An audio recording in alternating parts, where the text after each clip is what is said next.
Dr Hilary is here to remind us it is flu season. It is. It's that time of the year. Well, it's coming, it's fast approaching, let's put it that way. We just got the letter through from my children's schools about the little nasal spray thing that they do now. So yes, it's out there. Absolutely. Just a reminder that, you know, the winter season is peak for flu, and in Australia, we look at what happens in their southern hemisphere winter, and they've had the highest rates for 7 years. So what happens there tends to follow here in our winter. And last year there were 7,500 excess deaths from flu.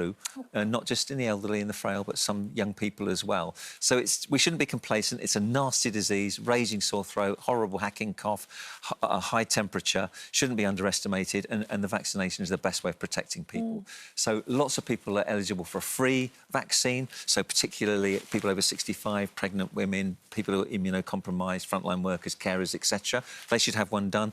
And anyone can have one done privately. Just go along to your pharmacy, other people speak to your GP, get it done. OK, right. Another thing on the list, isn't it? Exactly.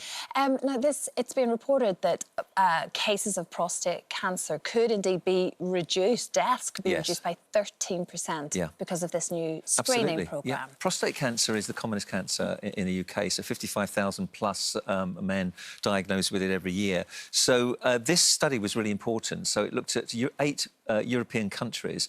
Over 23 years, it screened men, and they found that the death rate could be reduced by 13% over 2 decades. That equates to about saving 1,500 lives every year in the UK, which is comparable in efficacy, that screening, with screening for breast cancer or bowel cancer. However, there can be false positives, there can be overdiagnosis and unnecessary treatments if we screen everybody. But if we target screening to those people most at risk, so black men particularly, people with a family history of prostate disease, then there's every chance we'd get really good results and save lots of lives without spending too much money. It's a simple blood test, PSA. If you're over 50, you can ask for one from your GP. If you're over 45 in those high-risk groups, you can ask for one. And, you know, they are deciding now, the screening committees are deciding whether we're going to roll this out in the future in the UK. They'll probably make a decision by the end of the year. So watch this space. Absolutely. Well, let's hope exactly that.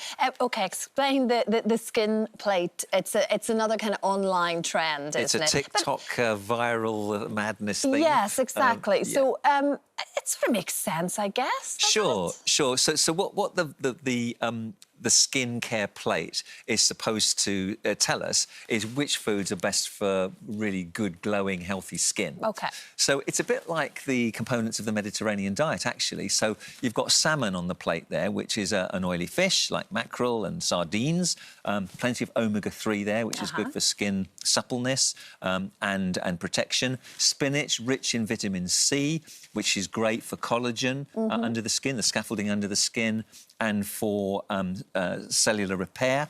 Carrots, rich in vitamin A, that's retinol, and we know we use that in skincare products. And retinol is particularly good for reducing the signs of skin ageing, wrinkles, that sort of thing. Passion fruit, would you believe? Very high in fibre, but also in antioxidants, polyphenols, beta-carotene, just like the sweet potato. Very good. Avocado, rich in vitamin E. Vitamin E is really good for offsetting the damage done by solar radiation. And the blueberries, again, very rich in vitamin C. So that plate is all very good, but, you know, good skin doesn't just come from within and what we eat. It's about protecting ourselves from a harsh environment. So things like air conditioning, solar radiation, exposure to sun, smoking, awful for the skin. We need to protect our skin on the outside as well by stopping it from getting too dry and things rubbing against our skin too much. And if we do that, we'll have good skin. I didn't mention probiotics too. They're quite useful too. OK, exactly. Well, I mean, it's not going to certainly do you any harm whatsoever. No, that's not at all. It's all good things for the whole body, never mind just the skin. Yeah, OK, right. Well, it's one that we sort of approve of then. There's a lot of these we kind of debunk quite quickly, and that's actually good. That's got some sense behind it. Sense behind it, exactly that. OK, sleep. We talk about sleep a lot when you do early morning television. I always look forward to a bit of pillow talk with you, You Christine. too, Hilary, and I know I enjoy it very much. We have been to bed together on this programme before now. This is not the first time. And I'm glad it's happened again. So let's go over there. Right, come on then, because when we talk about sleep, we often talk about, you know, the right sleep environment and switching your brain off, but we often underestimate the importance of a pillow. Hence the pillow talk today. I am very, very fussy about my pillows. Are you? Yes. What pillow do you like? Well, I don't know the type, but I know the feel. Yes. I know the feel. Yes. That's not what I would go for now. Right. But anyway. And most people keep their pillows forever, like 10 years. Probably they last about 18 months, 2 years, and then you should think about chucking them away because they get soft and floppy. Of course, anyway, yeah. Yep. A lot depends on what kind of sleeper you are. I don't know. I obviously don't know how you sleep. I should point that out now. But some people sleep on their front. We call them front sleepers. And if you're a front sleeper, yes, you tend to have your neck right over 90 degrees and your hands under the pillow. Yes. So it's bad for your shoulders, it's bad for your neck, and you should also have a pillow under your hips to support. And a thin pillow like that. Now, if you're a side sleeper, again, you don't want a tall pillow because if it's too tall, your neck is flexed to the side, near your ears near your shoulder. So a thin pillow is better, and a pillow between your knees, like that, to keep your hips and your spine. See, I used to have a pillow like that when I was pregnant, and I used to do it, and then I didn't anymore. But actually, you should just do that all the time. It's very good. Right. And then if you're a back sleeper, again, if you've got a tall pillow, your chin is pushed down towards your chest, you're more likely to snore with breathing obstruction. So that's not good. So again, a thinner pillow, medium size, and pillows under your knees to give you a little bit of more healthy pelvic tilt and keeping your spine in alignment. So basically, you need a knee pillow.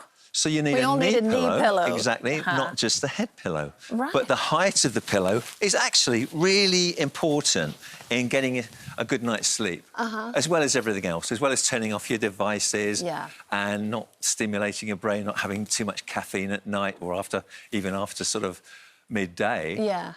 And, you know, calm environment. Calm environment, and you'll feel so much better the next day. You will. Hilary, thank you very much. My pleasure. I will invest in my knee pillow immediately. Thank you. And yes. I look forward to our next show. Absolutely. Only on this show. Only on the show. Looking for more health and wellness content? Well, there's plenty more really useful information right here on our channel. How about you check out this one?